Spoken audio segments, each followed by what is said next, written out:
এ যুগে স্যান্ডউইচ পছন্দ করে না এমন কাউকে খুঁজে পাওয়া সত্যিই কঠিন।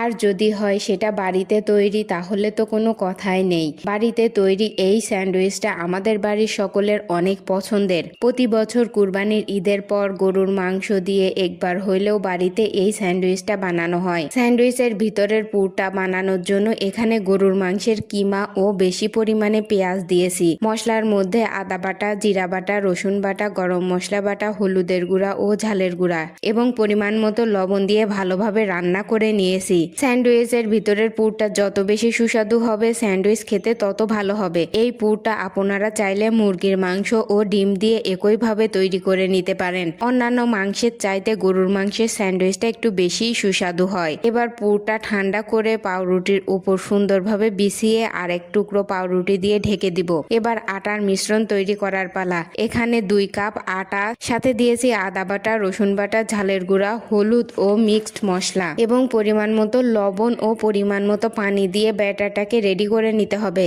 এখন আগে থেকে রেডি করা স্যান্ডউইচগুলো ব্যাটারের মধ্যে ডুবিয়ে ডুবো তেলে ডিপ ফ্রাই করে নিলেই রেডি গরম গরম মুখরোচক স্যান্ডউইচ। তোমাদের কার কার স্যান্ডউইচ পছন্দ কমেন্টে কমেন্ট করবা কিন্তু অবশ্যই।